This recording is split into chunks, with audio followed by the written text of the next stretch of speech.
سەبارەت با گفتوگۆکانی نێوان هەولێر و بەغدا لەسەر پرسی موچۆ هەناردەکردنەوەی نەوت من میوانەکەم لەگەڵ دەبێت دکتۆرە ڤیان دەخیل گوتەبێژی فراکسیۆنی پارتی لە پەرلەمانی عێراقەوە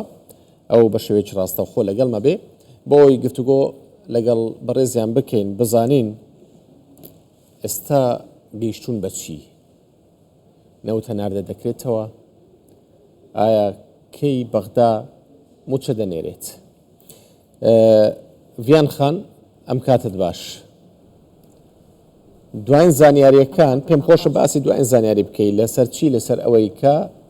هەناردەکردنەوەی نەوت چی بەسەر هات و پرسی موچە چی بەسەر هاتووە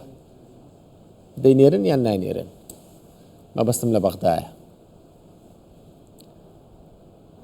بله زۆر سپاس طبعا مەوزوعی دەنێرن یان نانێرن ئەوە شتێکی مەفروزە بەدەستەوان نەبیتن ڕاستە ئێستا بابرێن قووەتەکی خۆیان بەکاردێنن بەڵام دستوریەن و قانونیان ئەو شتە بەدەستەوان نییە ئەو شتە دەبی بەدەستەمە بیتن ئەمە بتوانین بەڕێگای قانون و دستور ئەو حەقی خۆمان ئەو حەقی خەڵکەکە بیهێنینەوە بەڵام ئەمە دەزانین موازنە و وەزیری مالیە ئیوانە و سەرۆک وەزیران ئیوانە و بە شکلێکی تەعامل و مامەڵە لەگەر مەلەفی کوردستان دەکەن بە شکلێکی سیاسی بەڕاستی مەفروزە مەعاشی خەڵکەکە بگاتن بە تایبەتی پاشی ئەو کە لیجان و وفود دەچن و دێن لە بۆ حەلکردنی ئەو مەوزوعە بەڵام ئەو مەوزوع نابیتن هەر مانگەک ئەمە بێن و عینە ئیشکالمان هەبیتن هەر مانگەک بێتن هەر سەرە مانگەک بێتن موظەفی کوردستان دەستی لە سەدڵیتی بزانێ ئەو مانگە بەغدا راتب دەنێری یان نانێری لە بە هەندێ ئەوە حەلەکی جەذری دەوێتن بەڕاستی و دیار بوو لە بۆمان ئەو هەموو ساڵانە کە ئەوان خوددان و خاوەنی قسە و وعد و عود نینن ئەوە مەفروزە بە نەوعەکی کە مامەڵە لە گەریان بشێتن ڕاستە دەزانین مەفروزە بینێرێت بەڵام ئەو مەفروزە جێبەجێ ناکات ناینێرێت کەواتە حەل چێ حەل هەر ئەو هات چاوەڕێی ئەوان بکەین واللهی ئەمە طبعا سیاستمەداری کوردستان و بە تایبەتی جەنابی سەرۆک ئەکید حلولیت کە لە پێشیان هەیە لە بەرچاویان هەیە بەس ئەمە دەمانەوەی ئێستا حەلی ئێستا نەک حەلەکی بابرێن دوورخایان نەک دوا ڕۆژ بکەین نەک ئێستا خەڵکەکە ئێستا محتاجی پارەیە ئەمە وفودی باشمان هەیە لە بەغدای ئەمە وەزیری باشمان هەیە لە بەغدای کوتلەی باشمان هەیە سی ئەندام پەرلەسیویەک ئەندام پەرلەمانی مەفروزە ئەوە فشار و زەختی بکەن لەسەر حکوومەتێ زیاتر بەڕاستی ئەمن داوام کردبوو زۆر جار کە جەلسەکی ئیستیثنائی هەبیتن لە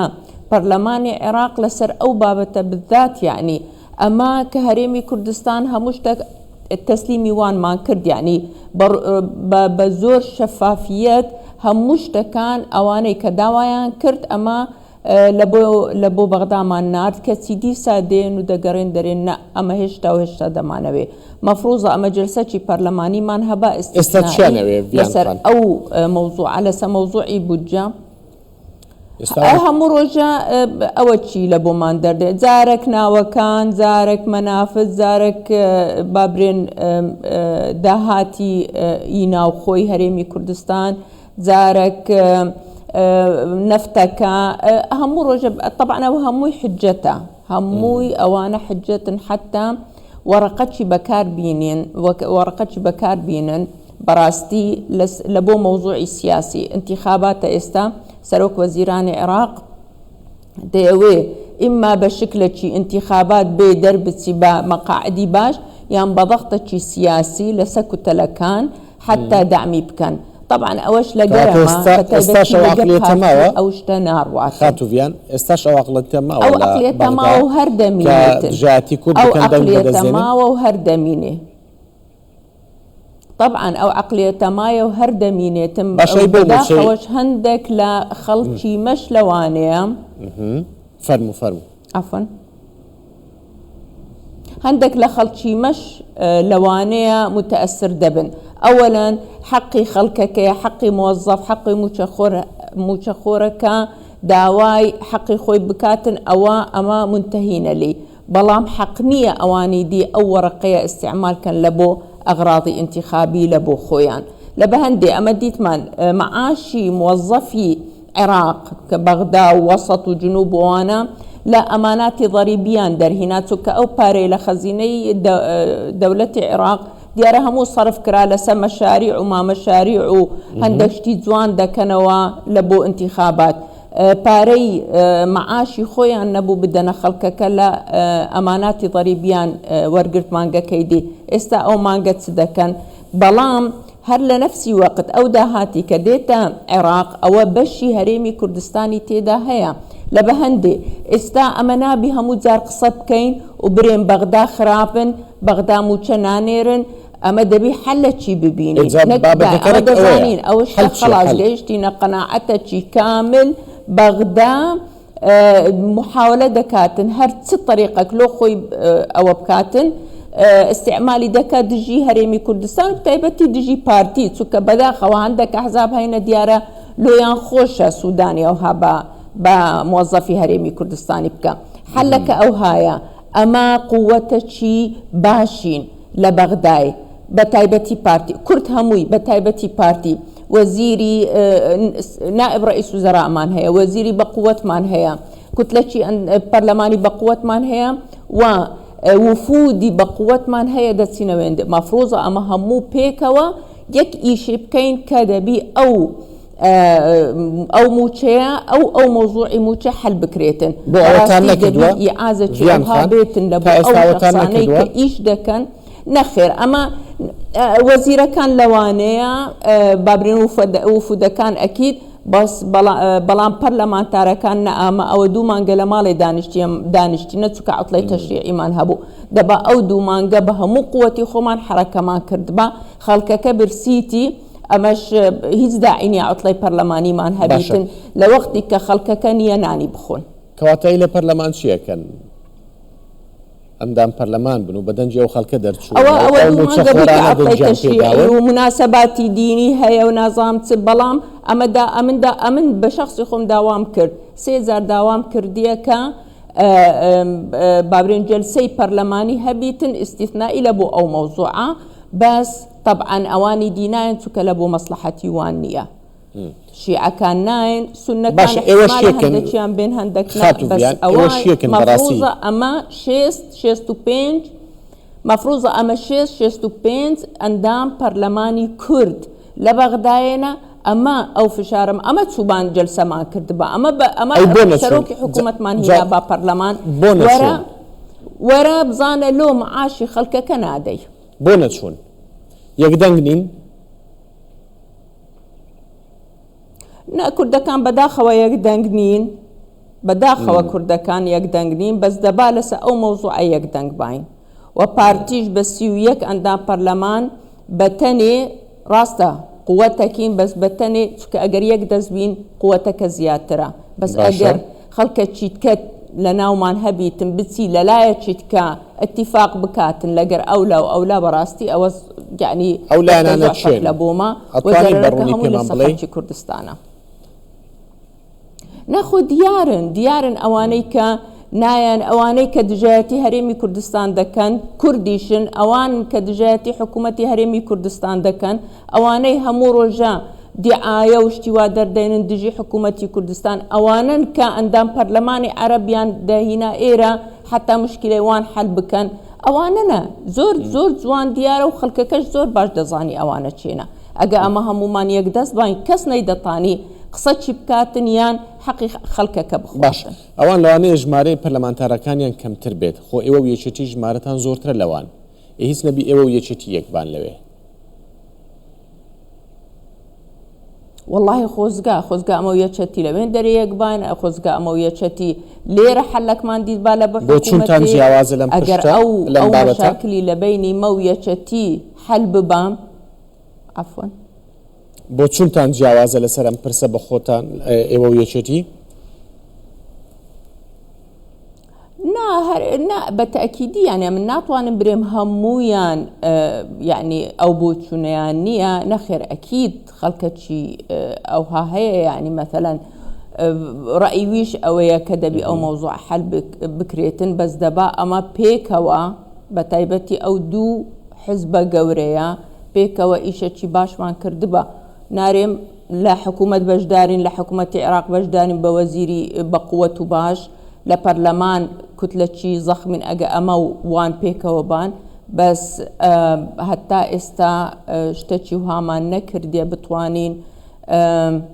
يعني حلت شبينين وفد كانت وفد حكومتي هريمي كردستان كدستوين داري إشتكي باش دكاتن بس بلام ديسا داريم أو أركي مشك عندهم برلمان سلا موازنة مفروض بو أصلا موازنة ثلاثي ما قبلنا كرد براستي أو يعني خطأ بو ندبا أو نتيجة كيتي إلا موازنة مفروضة أما بزور زواني تثبيت كين كحق كردستان سندا قبلنا كين دست لرواتبي موظفي هريمي كردستان بدريتن أو شانا هموي أركي مبو براستي باشا تو قلت زوربي مؤامرة كان لدجي بارتيا بەڵام پارتی ئێستا خۆشی لە نێو هاوپەیمانی ئیدارەی دەوڵەت بۆچی ناکشێنەوە مادام هەموویان ژاتی بریاری سەرکردایەتیە بەڵێ ئەو بریارە چونکە بەڕاستی ئەگەر ئەمە بمانەوێ ئەمە ئەگەر مشارەکەی عملی سیاسی نەکەین ئەوە فراغەتی دروست دەکەین کشانەوە طبعا ئەوە يعني أول وأخيرا يعني رأي سركرداتية ورأي جنابي سروكا أو تقرار داداتن أما هموما بيشمرقيوينا أو تبريتن أما ودكين بلام قرارك آية إستا وقتي تيكا أما بكشينا ويان هشتا مزال مايكا أما بتوانين بقينا حل براستي اشتكى زورنا خوشة لبوانيش بلام أوان دقرينا ولا سحلك لبو أو خلقا أجر إستا بكشينا و بابرين أو قرسياتي هرب مينيتن أو بمعاشي هرب مينيتن أو حلنية أوان تفكير لخلق كزياتر دكان كبكو بطواني يعني بهر حلق بيتن بطواني يارمتي أو خلق يبدين وحقي وان ور بقرين دواي هندي دواي باشان لوانيا زور شد بيتا قوري ئێستا چ کارتی فشاری تر لە بەردەستە بۆ ئەوەی وا لە حکوومەتی عراقی بکەن کە بێت ڕێک بکەوێت لەگەڵ حکوومەت هێرێمی کوردستان یعنی ئەمڕۆ بەیاننامەکەی و ئەنجومەنی وەزیران زۆر دیار و ڕۆم بوو ئەڵێ هەموو شتێکمان کردووە هەموو نەرمێکمان نواندووە بەڵێ هەموو شتێک ئەوانەی کە داوایان کرد کرا باشە ئەتولۆ مستحقاتی هەرێمی کوردستان نانێری کەچی وەزیرەی مالیە گوتی کە ئەمن هەموم ناردیە ئەوەش وانە تەواو نییە قسەکانی چونکە ئەو ڕوبعی استحقاقی هەرێمی کوردستانی نەناردیە یەکێک لەوان کە ئەمە قەراری مەحکەمەی ئیتیحادیشمان هەیە کە نابی معاشی موظفی هەرێمی کوردستان چ عیلاقەی بە سیاسەت و زەختی سیاسی هەبیتن ئەو شتە هەمووی هەیە ئێستاش ئەو بابرێن لەو دوسێ ڕۆژە بزانە ئەو وەفدەی کە بچتە بەغدای بزانێت چ دەکاتن لەگە سوودانی ئینشاءڵڵە دەگەنە حەلەکی بەس دەبی حەلەکی دائیمیمان هەبێ حلولی موقت ئەوە حەل نییە بەڕاستی چونکە هەردوو سێ مانگا و هامان بەسەر دەکەن باشە